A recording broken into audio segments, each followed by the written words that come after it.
Hello दोस्तों, आप सभी का स्वागत है आज की इस वीडियो में। आज हम लोग प्रश्नावली 12.2 के प्रश्न संख्या 5 का हल देखते हैं। तो देखिए, तो एक समचतुर्भुजाकार घास के खेत में 18 गायों के चरने के लिए घास है, ठीक ना। यदि इस समचतुर्भुज की प्रत्येक भुजा 30 मीटर है और बड़ा विकर्ण 48 मीटर है, तो प्रत्येक गाय को चरने के लिए इस घास के खेत का कितना क्षेत्रफल प्राप्त होगा। यानी प्रश्न में ऐसे कुछ बता रहा है कि एक जो है समचतुर्भुज आकार के घास का मैदान है, ठीक ना। उसमें क्या है, 18 गाय को चरने के लिए घास है, ठीक। तो ये समझ जाइए कि एक समचतुर्भुज आकार के घास का मैदान है, ठीक। और इसका जो है प्रत्येक भुजा की लंबाई दिया हुआ है 30 मीटर। कितना दिया है? 30 मीटर। तो ये मान चलना है जो यहाँ से यहाँ तक अगर 30 है तो इधर भी कितना होगा, 30 होगा। फिर इधर क्या होगा, 30, और इधर भी 30। चूँकि प्रश्न में कह रहा है समचतुर्भुज है ना, यानी चारों भुजा क्या होगा, बराबर, ठीक। उसके बाद इसमें विकर्ण भी दे दिया है 48 मीटर। तो विकर्ण खींचने के लिए इधर से खींच दे या इधर से खींच दे, विकर्ण हो जाएगा। अब देखिए, तो समचतुर्भुज आकार में इसमें 2 त्रिभुज बन रहा है, 1 2 1 2। तो त्रिभुज का क्षेत्रफल से अगर बनाएंगे तो एक का निकल जाएगा क्षेत्रफल, तो 2 से गुना कर देंगे, मतलब दोनों का निकल जाएगा, ठीक ना। समचतुर्भुज का क्षेत्रफल निकल जाएगा। जैसे एक त्रिभुज का निकालते हैं पहले, तो जैसे देखिए, तो ऐसा कुछ त्रिभुज है, ठीक ना। तो यहाँ ए का मान कितना हो गया, 30, बी का मान कितना हो गया 30, और सी का मान कितना हो गया 48, ठीक ना। अब क्या करते हैं, अर्ध परिमाप यानी एस सेमी पेरीमीटर का ज़रूरत होता है। तो एस बराबर ये तीनों को आपस में क्या करेंगे, जोड़ देंगे और 2 से भाग दे देंगे। तो यानी a + b + c बटा 2। एस बराबर सूत्र होता है, तो यानी 30 + 30 + 48 और बटा में 2। अब देखिए, तो यहाँ 30 और 30 को जोड़ते हैं तो 60 हो गया, और 48 को जोड़ेंगे तो ये 108 हो गया, बटा में कितना, 2। अभी 108 में अगर 2 से भाग देते हैं तो ये हो जाता है 5 दूनी 10 और 2 चौक 8, यानी 2 से 10 में भाग देंगे तो 2 पचे 10 है ना। उसके बाद 2 चौक 8, यानी एस के मान कितना निकल गया, 54, ठीक ना। और हालांकि सब मीटर में है तो यहाँ मीटर हो जाएगा, ठीक। तो ये त्रिभुज का क्षेत्रफल निकालना है, तो लिखेंगे त्रिभुज का क्षेत्रफल बराबर, तो त्रिभुज का क्षेत्रफल यानी हीरोन का सूत्र लगाएंगे, ठीक ना। तो हीरोन का सूत्र तो पता होगा आपको, s × s - a × s - b × s - c। अब यहाँ s का मान तो पता है, s बराबर कितना रखना है, 54।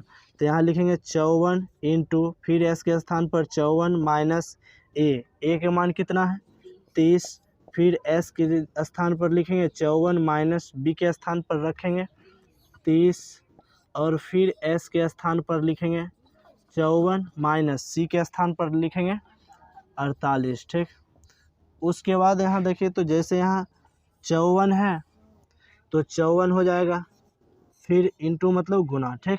54 में से अगर 30 को घटाते हैं तो ये हो जाता है 24, 4 में से 0 घटा 4, 5 में से 3 घटा तो 2, यानी 24 हो जाएगा। फिर यहाँ इंटू मतलब गुना, 54 में से फिर 30 को घटाएंगे तो ये हो जाएगा 24, और फिर यहाँ 54 में से 48 घटाएंगे तो ये हो जाता है 6, ठीक ना। अब देखिए, तो इससे क्या करते हैं, इधर लिखते हैं, जैसे यहाँ 54 गुना, अब हम लोग 54 को लिख सकते हैं। देखिए, तो यहाँ जैसे 54 है, ठीक ना, तो 54 को लिख सकते हैं 6 गुना 9, ठीक। तो 6 गुना 9, फिर गुना, और 24 को लिख सकते हैं,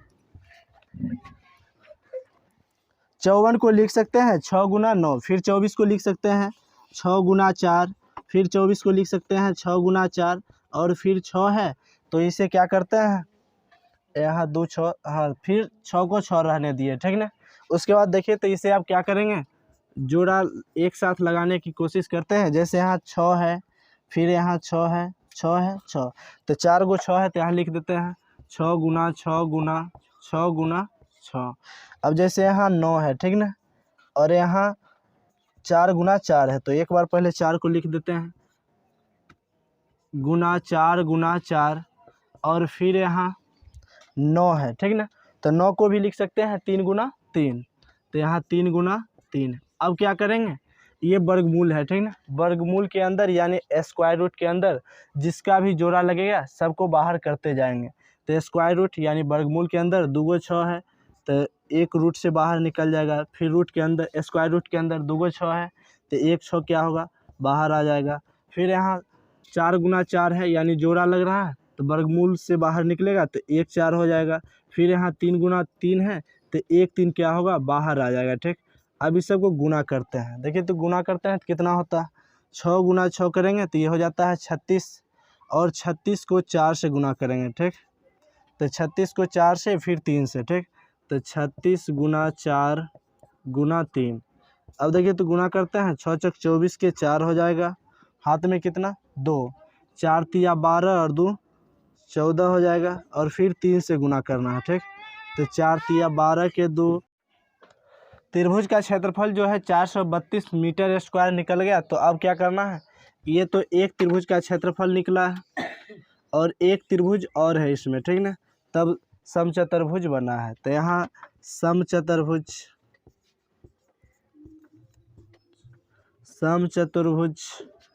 का क्षेत्रफल बराबर होगा 2 गुना त्रिभुज का क्षेत्रफल, चूँकि 2 त्रिभुज बन रहा है इसमें, तो 2 गुना त्रिभुज का क्षेत्रफल, ठीक।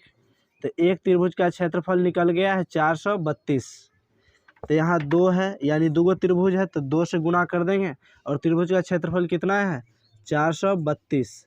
ये दोनों को अगर गुना करते हैं तो ये हो जाता है 2 दूनी 4, 3 दूनी 6 और 4 दूनी 8, यानी कि समचतुर्भुज का क्षेत्रफल जो है 864 मीटर स्क्वायर हो गया। यानी पूरे समचतुर्भुज का क्षेत्रफल कितना निकला, 864 मीटर स्क्वायर। और प्रश्न में कह रहा था कि प्रत्येक गाय के घास चरने का क्षेत्रफल, ठीक ना। तो यहाँ लिखेंगे प्रत्येक गाय के घास चरने का क्षेत्रफल। तो देखिए तो पूरा इसमें जो है घास है, तो पूरा क्षेत्रफल कितना आया है 864। तो यहाँ लिखेंगे 864, और 864 हो गया, और गाय की संख्या कितना है, तो प्रश्न में 18 था, ठीक ना। तो 18 से क्या करेंगे, भाग दे देंगे इसमें। तो 18 से इसमें भाग देते हैं तो ये आ जाता है 48 मीटर स्क्वायर। यानी एक गाय घास चरने का क्षेत्रफल एक गाय बराबर कितना निकला था 48 मीटर स्क्वायर, ठीक ना। और कुल गाय की संख्या कितना है, तो 18 है, और पूरा क्षेत्रफल कितना है, तो 864 मीटर स्क्वायर है। 18 से भाग देंगे तो 48 मीटर स्क्वायर निकल जाएगा, जो कि एक गाय के घास चरने का क्षेत्रफल है।